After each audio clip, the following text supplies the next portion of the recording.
And then we also have in Paris, we have two because French people have to be special.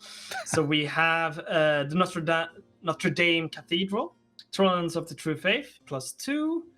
And we have Versailles Gaze +1 local unrest because it's French.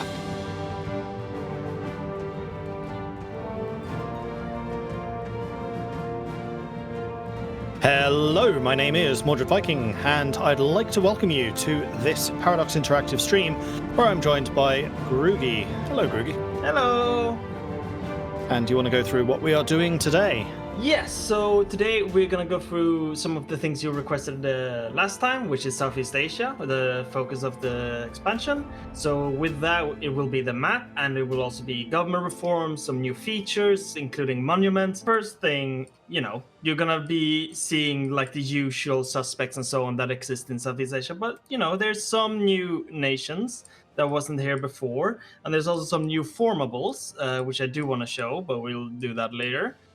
One of my favorites are here in all of history. They also existed in Vika 2, but very not well-known country. But anyway, we have Ayutthaya, and with Ayutthaya, we do have some unique government reforms. You have the mandala system, for instance, and part of this is also like it allows you to use the concentrate development feature and use the pillage capital peace treaty and so on. We will get to exactly what that means, but we also get some different new government reforms to just flesh out the area. Very nice. Yeah. Oh, someone already guessed what my favorite nation is. So yeah, that's actually correct. We'll get to it. Oh, I was wondering about that. I was like, okay, interesting. What nation would that be? They were super hard. Like you had to like cheat the game in order to form them before, but now they have a proper formation. So we'll look at that. We do have. Let's see. Vicky 2 confirmed. Yes, and of course the nations in the area are gonna get unique mission trees that you can go through and so on. Actually, can we? If we go to spectate, if I can spell, just to make it easier to jump in between, so we can have like a quick look on the mission trees that exist now. You had raid in Cambodia, usually a million elephants. Have an armored tradition of at least 40. Have an elephant cavalry. Have at least 25% cavalry combat ability. It just makes you, be able to have a lot of elephants fighting for you. That is pretty cool. Be scary just seeing this wave of elephants approaching. Yeah. Actually, do they start with? I mean, that was the thing we added in Dharma, where we just added so you have actual visible elephants on the map. Makes a big difference. Just a bit big. Mm-hmm. A bit big. Let's have a look at Khmer mission tree. Also filled up. Can restore your empire and defy China and so on. And eventually take the mandate for yourself. We have Dai Viet, the people very famously known for resisting any invaders, even to modern time. And I think, they have the same, essentially, eventually becoming the Chinese empire themselves. But also going through, getting state education, sort of mimicked by Ming, or mimicking. Was it the Ming or was it Song that implemented the state bureaucratic school? I don't remember the terms correctly, but yeah. Someone can probably correct me in chat. When it comes to Chinese history, unfortunately, I'm not that great, except for Three Kingdoms. No, not me either, but yeah. And then, eventually making a imperial citadel for yourself. Any cool permanent modifiers for Dai Viet? I think I just looked at one, all right? No. Permanent. Oh, that there one. We go. For instance, idea cost, always nice to have. And we have here stability cost, not the most exciting. I don't think there's gonna be that many interesting. Like this is good, like just getting started, getting the 5% discipline. Because when we said Diviet were really good at resisting all invaders, I was wondering if there would be something defensive in there, but that might just be their ideas. I mean, they already had their ideas. They don't need a lot more. Well, for one, they had their ideas. I think we also tweaked. I don't remember what patch, if it was Emperor patch or this one, but I think we tweaked a little bit. Some kind of terrain. I don't remember exactly what was it like here. Tropical local development cost. Yeah, because you already get the local development cost 35 here. And I think the local development cost here was before 20 or 15, and we lowered it. It was something in the style of that. Yeah, I do remember it was a real nightmare colonizing or building up tropical areas. And we should have here, Pillage Capital. We need to occupy the capital in order to do it, but essentially it works the same as the concentrate development, but like it takes it from the enemy and lets me just take that development and move it to my capital instead. And I think that this is actually one of my favorite features coming in, because this will allow you to really play tall. You don't need to expand territory. That's the whole key here, is you can declare wars, you can fight people and basically raid them for stuff and then bring it home and then peace out. So yeah, so that's one way to grow now instead. So if you manage to beat China somehow, you can get a lot of development that way. And then next thing, let's go back to Vietnam. Just because I like Vietnam. It's also a fun country to play as. We have, I think it's in the state. How much development do you steal? That's a good question. Not sure. How much development? Oh, it's a percentage. Wait, I have the. It doesn't say the percentage here, but how much aggressive expansion do you get, and how much do you actually take? Ooh,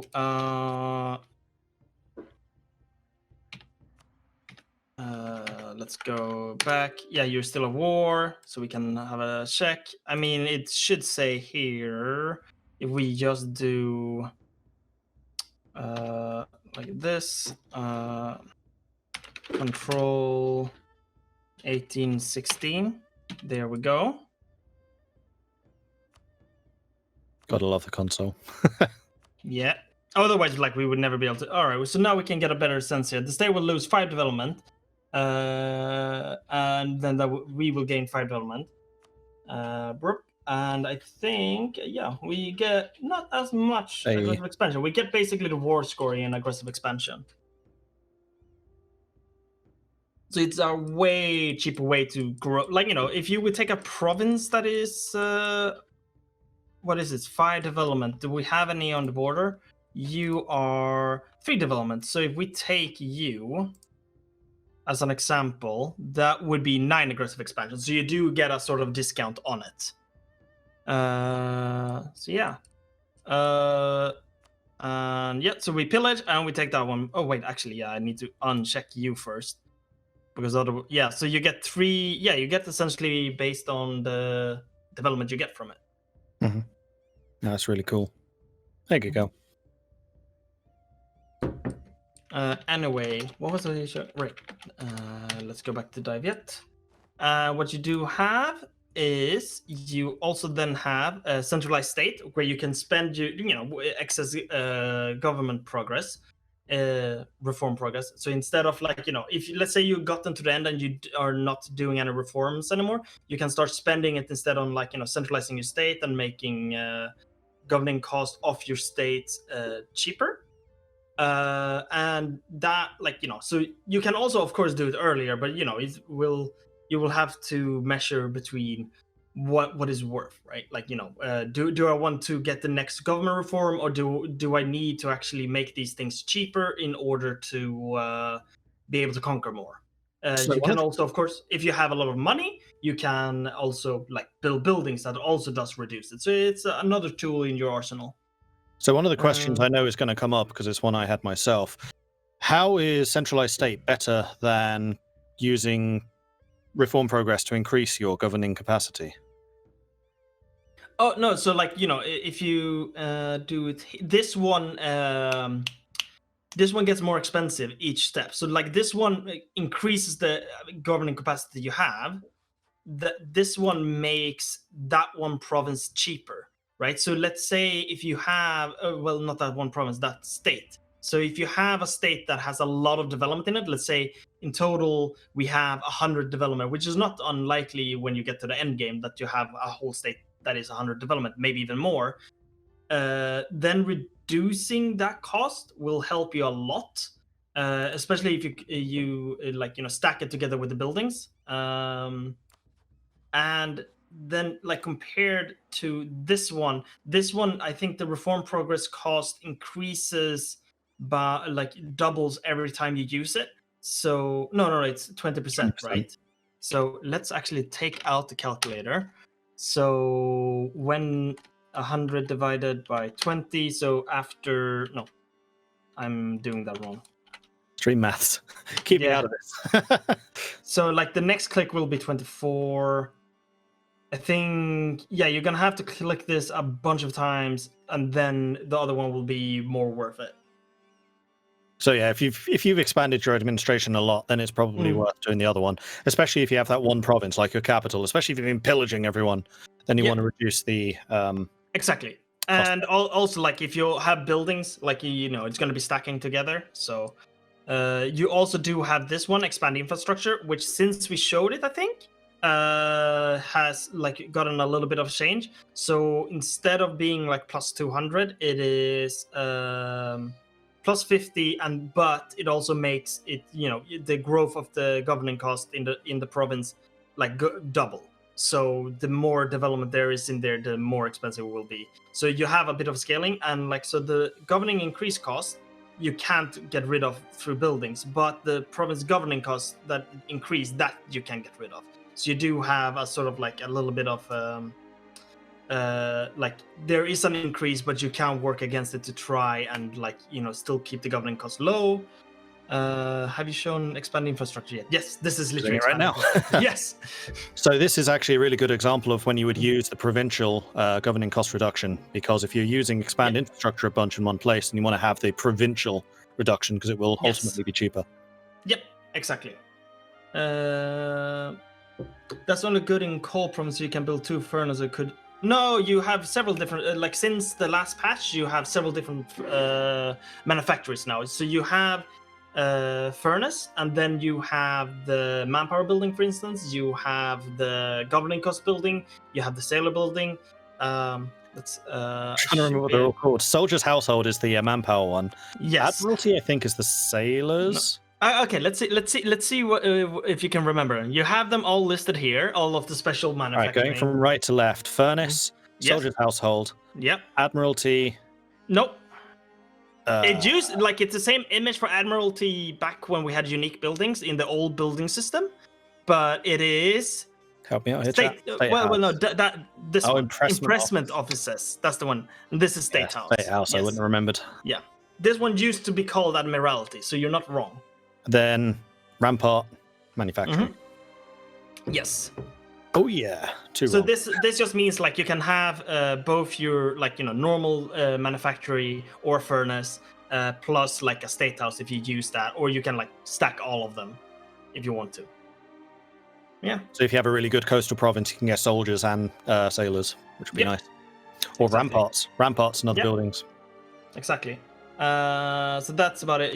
And it's just supposed to be like very expensive to do that kind of thing. So it's mainly focus is around like a smaller nation can sit a micro and try and like improve these things and can afford it because they don't need to conquer a lot of land.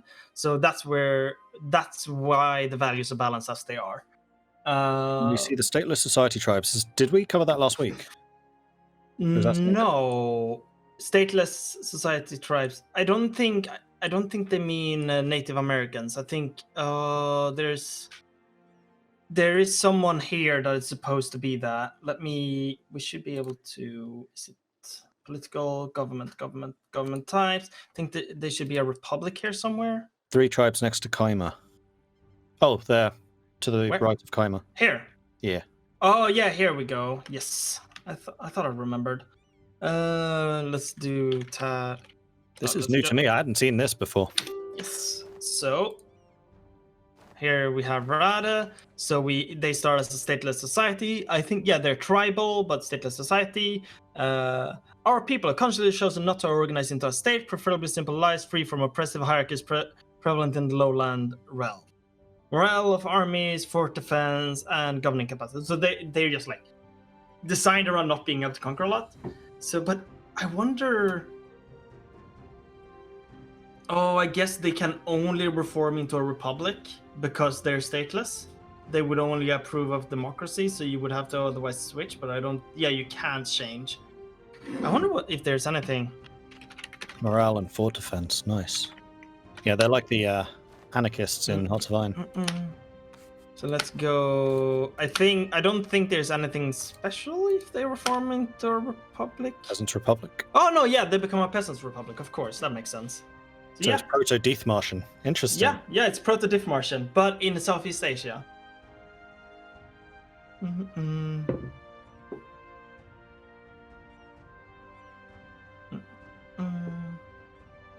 Yeah, peasant republics in Southeast Asia, exactly. So yeah, that is a good goal. So while we're going around, like, special kind of countries, so let's go to tag Sambas, and now you have invite Kongsi federations. So there's two different decisions here. Either if you are Hakka culture, I think, or if you are Samba. It's quite a complex trigger, so I don't remember exactly how it goes. But essentially, there's two ways to form Lanfang. And if you don't know who Lanfang is, it's like a federation of miners, the Chinese miners, gold or silver miners, I think, that rule themselves. And they fought against the Dutch, like I think 5 or 6 times before they were completely eradicated by the Dutch. But yeah, very cool history among them. Essentially proto-socialists. And now we've made it so before you had to get the Hakka culture from here to Borneo, and then that would make it possible for them to revolt as a separate stag, and then you would have to switch over to them. But now we've made you can actually form them, and they get their own national ideas. What do I actually need? Waisha, the culture is Hakka.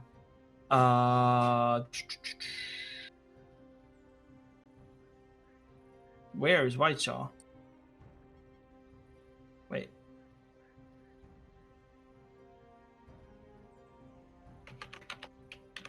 Oh no, that's on the mainland, isn't it? Yeah, okay.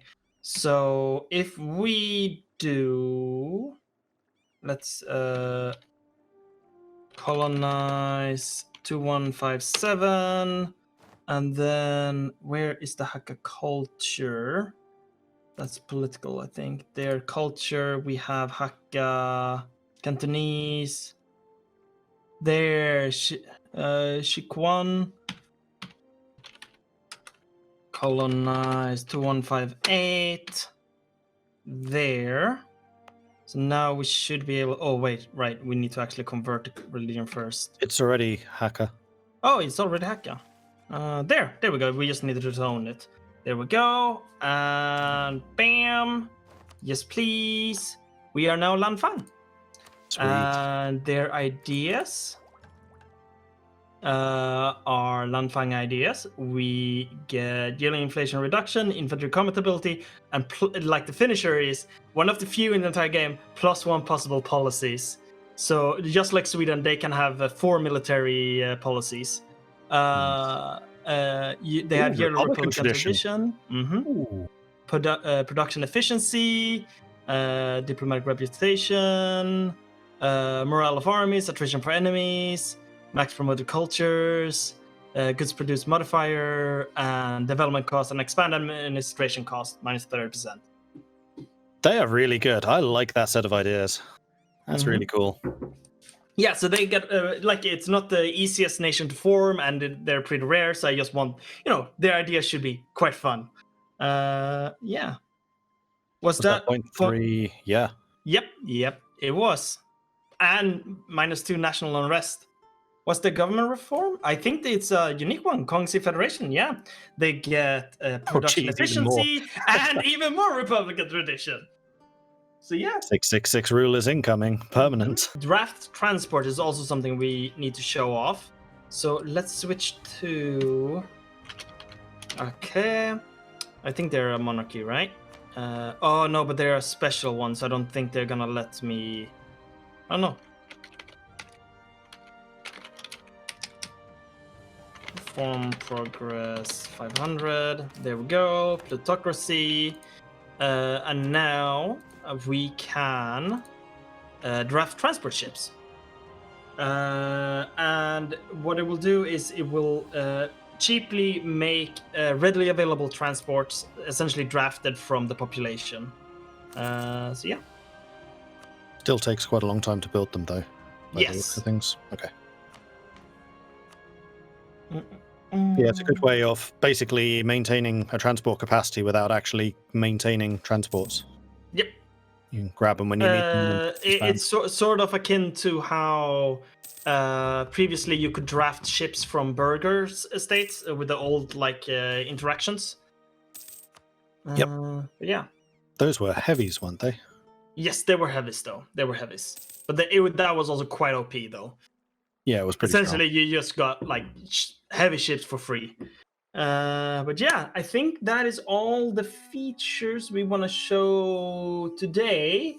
You know, besides monuments, of course, we're also going to cover monuments. Don't worry. How monuments work is they're spread out all over the world. There are, last when I counted, there were 46 unique ones. And essentially what they have 4 levels. So they have what is it called? There's one in Bangkok as well. Yeah, you have insignificant level, then you have the noteworthy level, you have significant level, and you have magnificent level. And each step gives you some kind of benefit. So yeah, and you here, for instance, you have that when it's upgraded, it gives a one-time effect. But you also have, like in Bangkok, you have just a global modifier. How you upgrade these are by paying a big upfront cost. This cost, I think right now it's only 1,000 for the different levels, but I think they just tweaked that a little bit, the team, so it gets more expensive for each level. That makes sense. Mm-hmm. And yeah, it is very OP. They're supposed to be very desirable to have and make different locations more unique than just here are some wool that makes development costs less. So yeah, make it a little bit more interesting. These take 10 years to build. So let's. It doesn't say that in the tooltip. That's just like, why is that changing the time? Yeah, no. So what we hear, it's cash. So here, upgrading this, and that's gonna take. Okay. Oh no, this one takes. Oh, this one. No, right. No, it is 10 years. It's just that I've been fiddling around with things. So yeah, it will take about 10 years. And what we can do, we can speed it up by using money, or we can speed it up by using manpower. I do not have manpower.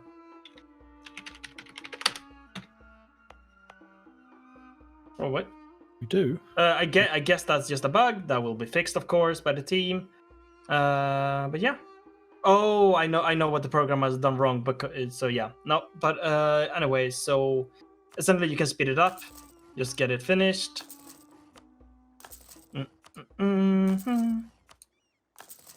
And then we let it tick for a day, and bam, it's upgraded. There are no bugs, only features. Yes, I need to say this is hot code. I don't think even this is the same. There's a nightly version, which is what our build servers create nightly during the night for us, for QA then to test on. But this is like a preview build that is made. This was made 2 weeks ago for us in order to show these things, because we know it's not gonna crash and stuff like that, because that would be embarrassing. Yeah, this one's stable. Yeah, some bugs still outstanding, but stable. Mm-hmm. But yes, so let's go. We have looked at Angkor Wat. We have looked at Bangkok, which we had the Bangkok Palace, the Grand Palace of Bangkok. We then have. What were the modifiers on Bangkok? Let's look at the final one. It's aggressive expansion -10%, vassal force limit contribution +50%, yearly absolutism +1, and governing capacity +33%. And then we have Shwedagon Pagoda, if I pronounce that at all correct, and it's in Dagon, which is yes over here. And it has in the province local unrest -2. All of the and then in every province in the area, which is the state, -2 as well. Global modifier, yearly legitimacy +1, and then a monthly karma modification, and your monastic order becomes a little bit happier. Interesting. I'm really going to have to do my CK3 conversion because I managed to get the Vikings to move there. Then you have in pagan, that should be right next to it, right? Pagan should be. Let's see if I actually remember. That region. North. Yeah, along the river. Is it north? Yep. There's pagan. There we go. There we have the Bagan pagan temples, I guess, and it starts already at significant level. Oh yeah, that is also like these monuments, depending like which one it is, and this time it will have different levels at the start. So how do you lose levels? Like, if the province gets occupied or controlled? I believe when they get conquered. Let's tag IU. So if we do colonize 609, I think that should lower it. Yes, because we had it at level 2, right? Mm-hmm. Yeah. So like when you conquer it, it will go down 1 level. And there is one like Sense of Trade, yeah. On there, what's that button for? Which one? This one. Oh, yeah. Starts the relocation of the monument. So, like, if it's a small enough monument, you can move it somewhere else. Obviously, a building, they don't really have the technology at this time to move buildings like we do today. Yes, so that's the thing. I don't know exactly which monuments are small enough for that. None of those are on my list. I think all of the ones I have on my list are too big. But yes, so we have so you can basically start the British Museum. Gotcha. Yes, exactly. You can start the British Museum. Here we have local missionary strength, and we have monthly karma. And then we have actually, where is the Great Wall of China is supposed to be here somewhere. I didn't write it up. Because I'm stupid.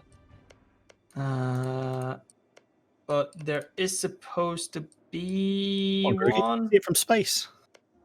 Yes.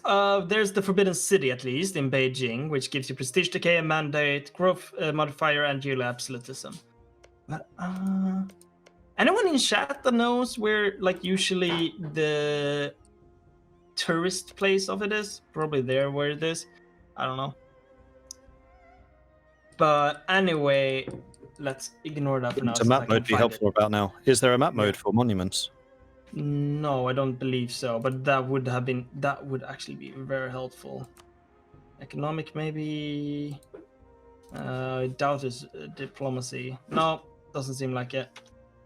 But yeah, let's. What next place is? Can monuments be created during a campaign?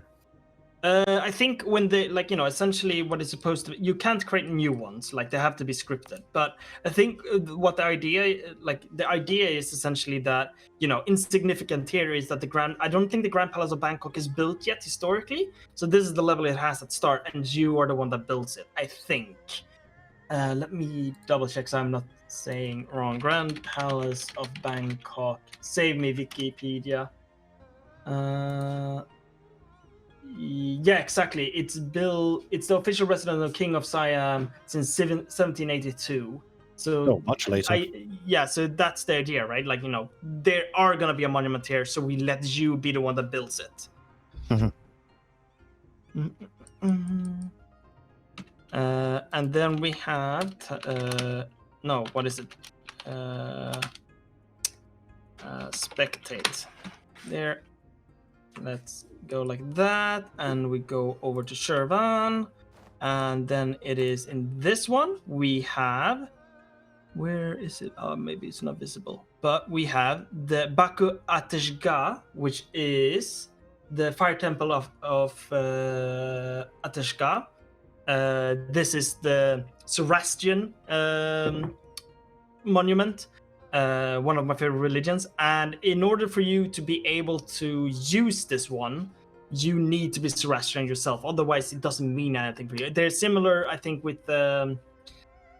Peter's Cathedral and stuff like that. So there are there are things like if you're Muslim, you don't care about St. Peter's Cathedral. You would probably with the Hagia Sophia, you would just convert it into a mosque or something. And we have that kind of flair for different religions, and different cultures will revere different things. And yeah, so for instance, if you do manage to get this one up to the highest, it's a quite big boon for you to be able to survive. I mean, you're gonna be all alone as Zoroastrian, and if we go here, Zoroastrian Prussia, then yeah, that's what I want to see now. I mean, we have this one Zoroastrian religion province here, and we do have one over here as well now. Since historically there were Parsi people here, and there's still a fire temple there even to this day, and the Zoroastrian religion is actually quite big in India. Well, big, but more than you would expect. And then let's also have a look at Granada. Here, and I think it is here we go. Alhambra, the great fortress that you can see even today. And at the maximum, diplomatic reputation +1, diplomatic relations, income from vassals, and admin efficiency +15. So yeah, it's quite a few nice ones. That's really cool. Mm-hmm. And how many monuments buildings? What there's 46 of them. Can you rebuild classical buildings like in Athens? I think that one. Yep, Parthenion is one of them. Is there, which you can get up to. It gives you -3 on rest and monthly administrative power +1. Administrative advisor cost -50%. So yeah, 50% advisor cost is rather nice. Mm-hmm. Hagia Sophia. We don't want to give away too many of these. We're going to let you discover some stuff. I'm not even going to be able to cover all of them today, I think. It's 46 of them. And I don't even remember where I did list all of them. It was just a long list, so I removed it from the document because it made the document not readable. But yeah, we had the Hagia Sophia, tolerance of the true faith, tolerance of heretics, and clergy estate gains 10 loyalty when upgraded. Here we go. There's the Great Wall of China, garrison growth, local defensiveness in the entire area, which means all of this gets +15 defensiveness. Blockade impact on siege +1. It also only works for you if your culture group is Chinese. It wouldn't make much sense for it to help nomads that have conquered it. No. Going to use the wall against you. What was the thing about Germany? Are there any in Germany? Cologne, probably? Yeah. Cologne is there. So if we go here we go. The Cologne Cathedral that was finished right before. No, it wasn't even finished for World War II. Right? Is it even finished today? I just know it was in construction for hundreds of years. Well, many cathedrals were, but yeah, I don't know. Yeah.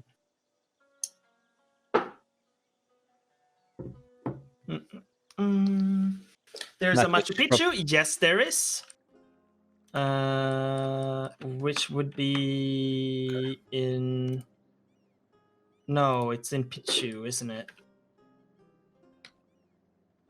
No, Machu. No, which province would that be in? There it is. There we go. Abanki.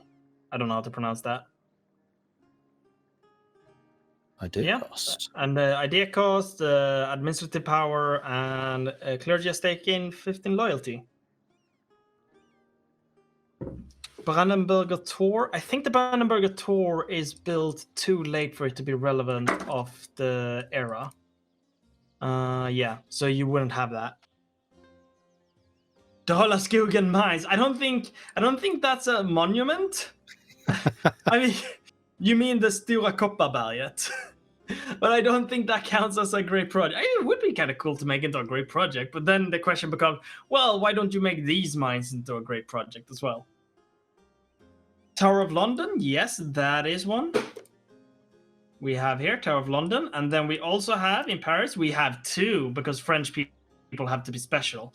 So we have the Notre Dame Cathedral, Thrones of the True Faith, +2. And we have Versailles Gaze +1 local unrest, because it's French, national tax modifier, and income from vassals. Great question. What about the Paradox headquarters? Paradox headquarters, I do not think they're added as a monument, so no. I don't think Sweden have any monuments, actually. Actually, for once, we did not buff Sweden. For once. Hot code, hot code. Is there a new trade good? Because cloves were added, weren't they? Yes, they are. Actually, that is a good point, and we should show that off. We have... There we go, trade goods. And where are you? Well, we have... Northeast, I think. There's the special 3 islands where the spices came from. We have spices here. To the right. It's the little purple bits. There we go. So we have cloves here. Local trade power +20%. 8 value. Yeah. Oof. I mean, I'm more of a nutmeg person. Like, I perfectly understand the Dutch going to war for nutmeg, because I fucking would. I love nutmeg. I drown my food in it. I know it's not healthy. Pretty rare. They just appear in those areas. Nice. Mm-hmm. So it does look like this expansion's adding a lot more strategic reasons to take over areas. So you got the monuments, first of all. You got cloves. Rather than just painting the map your color, you want to take certain areas. Mm-hmm. And you don't need to overextend. You can grow by attacking someone else and just saying, hey, those people there now, they live in my capital now. So yeah. Is piracy still big in Southeast Asia? I know Palembang's a pirate republic. Are there any more? I don't think any more. I know Palembang, but I don't think any more were added. So no, the province has been redone a little bit. We do have they're not pirates, but they're special in my heart. But we do have. Well, Palembang has an event in the first 10 years that flips them to pirate. Yeah, I think that is the only pirates we have still. I don't think any more pirates were added. I think Palembang might have gotten missions. Yes, the Palembang Navy, Golden Diamonds, Where the Water Leaks. King Under the Mountain, that sounds fun. Dwarf. Yeah, dwarves. Yeah. Has the strait between more people have... wait, TV. Where is TV? Since so many have sea cucumbers, what is so special about TV? Where is TV? So... it's just like so many... I was just taken by so many had a mission to conquer a little TV here. So I guess then getting some cucumbers out of it. Sea cucumbers, specifically. CM ideas is land morale, 10%. Global manpower modifier, 30%. Discipline, the bonus that you get out of then is 5% discipline. And then you have, the first idea is 0.5 prestige, minus 10% idea cost.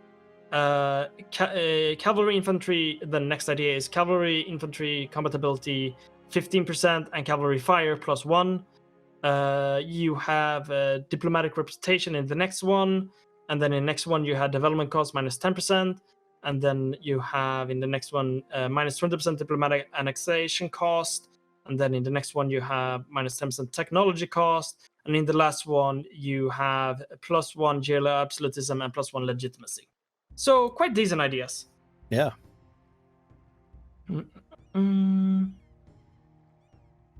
And do they still have access to the tropical city planning and the other policies? Yes. They. You mean here? That was Merchant Guilds, right? So they're tropical city planning. Every owned province with tropical climate gains local development cost minus 5%, local settler increase 10. So it helps you build this up. So if we have a look at Bangkok, which is farmland. Let's see, where is... Oh, wait, no, actually, tropical, right? Yeah. So it counteracts the tropical development cost models you get. So it's only 5% instead. There we go. There's Taj Mahal. So it starts as insignificant, representing that it's not built yet, but you can build it. And it gives you local unrest, yellow prestige, and prestige decay. So it's a pretty nice building. Anyway, we should probably wrap up here. So if you want to do the honors. Yeah. Thank you everyone for watching. Next stream will be on Monday, same time instead of Wednesday though. And then we will cover things like the expanded diplomacy, like the new favor stuff. And we have also the new religion, well, not new religions, but the new mechanics for them, like Sikhism and Zoroastrianism. And we'll also have a deeper look into Oceania. And if you have any questions, you can always reach us there on that stream or reach to us on social medias or the forum or whatever.